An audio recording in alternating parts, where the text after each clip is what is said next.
Hello! Welcome to another episode of GouldFish on Gaming. Today's episode, we're going to be talking about a book. Yes, that's right, a book. And not just any old book. A Sonic the Hedgehog book. This instance, it's Metal City Mayhem, a choose-your-own-adventure book that came out only in the UK in '93.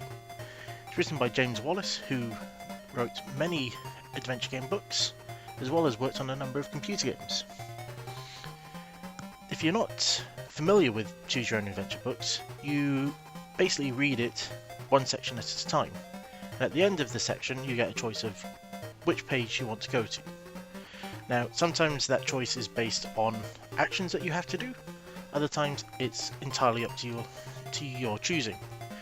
So, if we actually go back to the beginning of this book, you will find that we have a number of statistics. Here you can see statistics that I've written in when I was a child. You would work these out by roll dice, and then a lot of actions in the book will differ depending on what your skills are.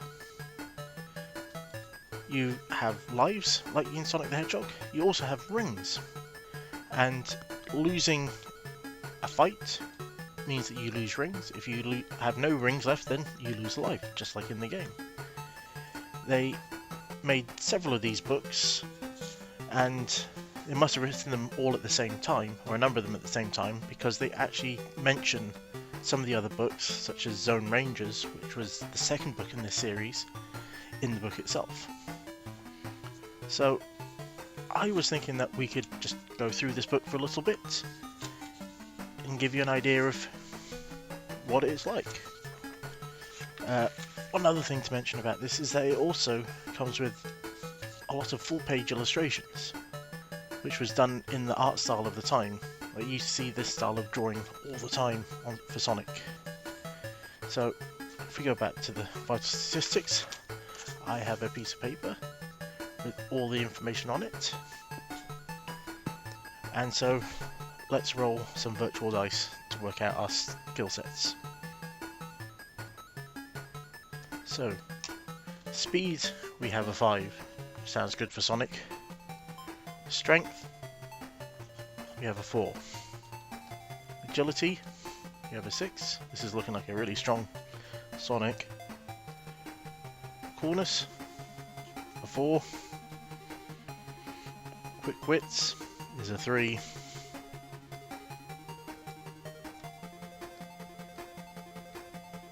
And cool looks, only a 2.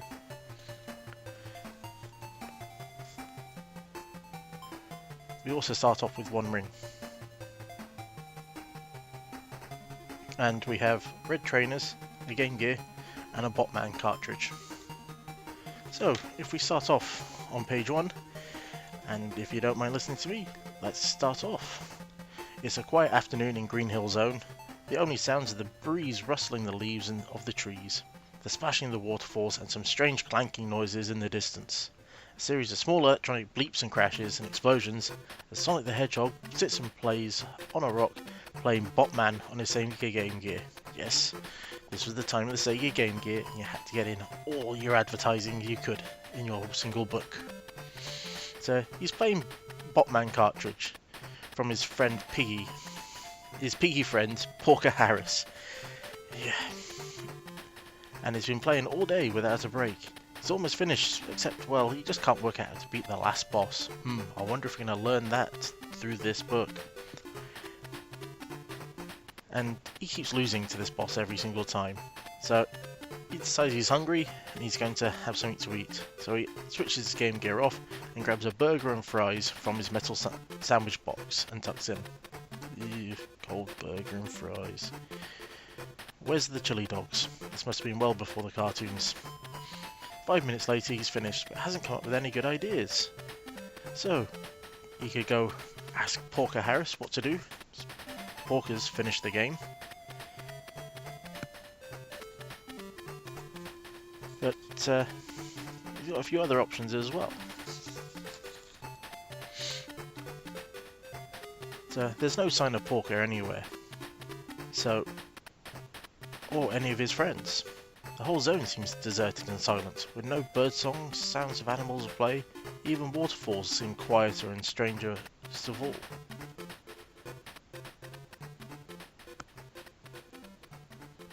So, Sonic turns to you and goes, "Hey pal, it's good to see you. You're supposed to be the one running this book. Any bright ideas?" So, if Sonic should search the torn up area for clues where his friends might be, we go to page 66. Else, we can look at some old devices. We can then turn to section 119. Or we can sit and think about the problem, 173. Now, who's ever heard of Sonic sitting around? So, let's go looking. So let's go to section 66.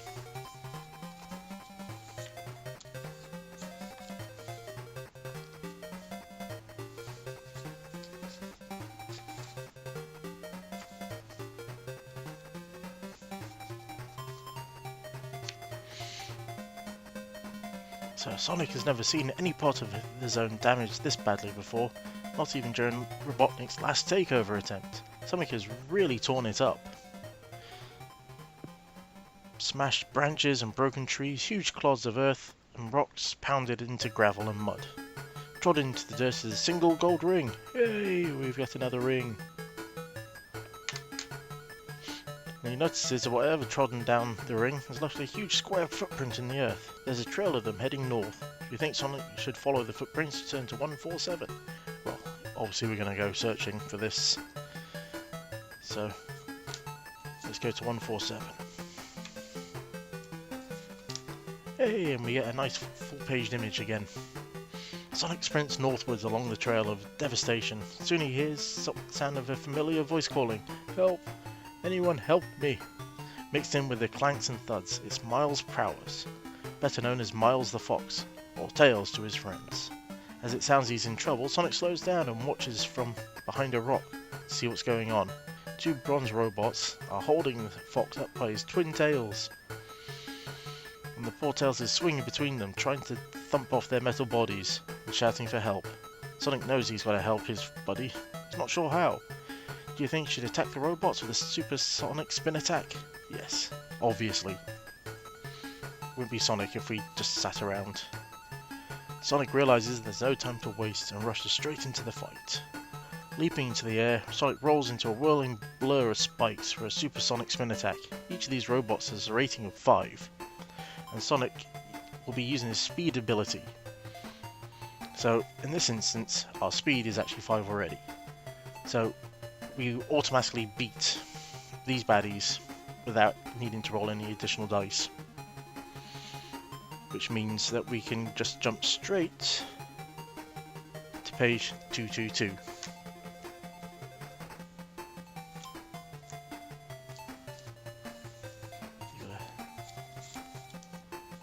Mind this very old book.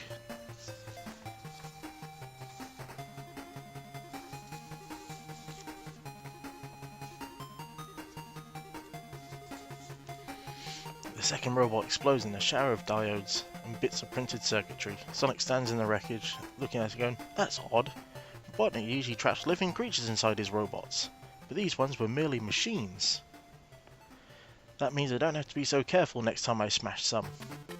Tails groans from the puddle where the robots dropped him, looking very muddy and sorry for himself. We can either talk to him, or we can search the bits of robots. Let's screw Tails for now. Let's just look in what the robots have.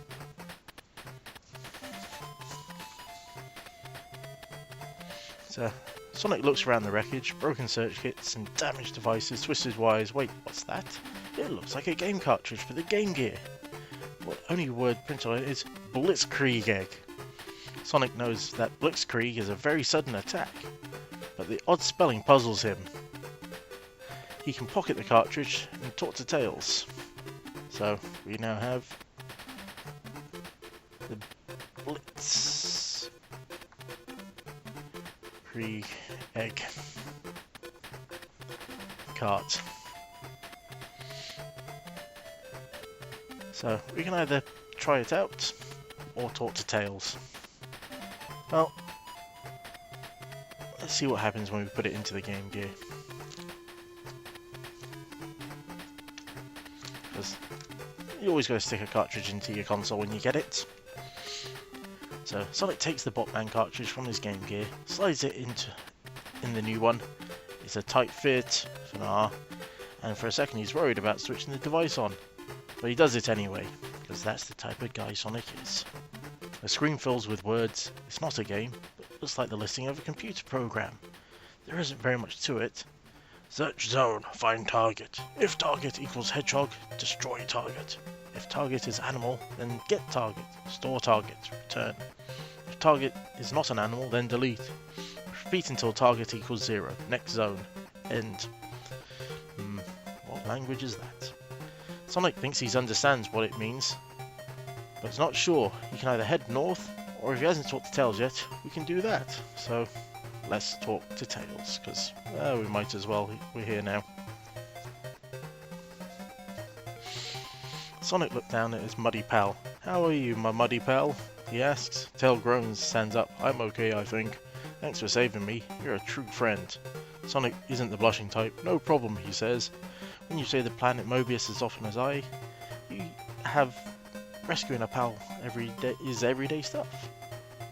So where are the robots taking you? Tails squeezes the mud from his tails, fluffs them back into shape. They were heading north towards the new city you've heard about. Sonic is puzzled by this because he hasn't heard about any new city. You can ask Tails to tell more about the city, destroy the wreckage of the robots, if he hasn't already, or decide there's no time to waste and head north. Well, Sonic was always about going fast, let's just head north.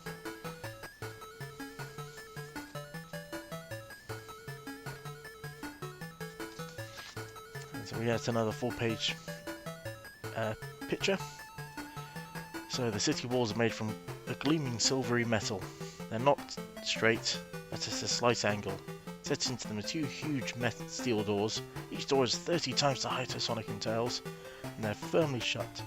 Above the door is a massive sign that announces Robotropolis. Abandon all hope, all ye who enter here. And that goes double for hedgehogs.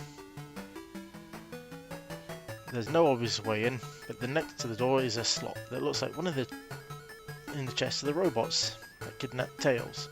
Sonic and Tails can try to sprint up the city walls, 1-1-10. They can try to burrow under the foundations, 39, or can plug a cartridge into the slot by the door, or they can knock on the door and see what happens. Well, this seems like an ideal place to leave it for now. So, take a look at these options, and write down in the comments which option you think I should go to next, if you think I should continue reading through this book. So, where we go next is up to you. So, see you next time. Thank you. This has been the GouldFish.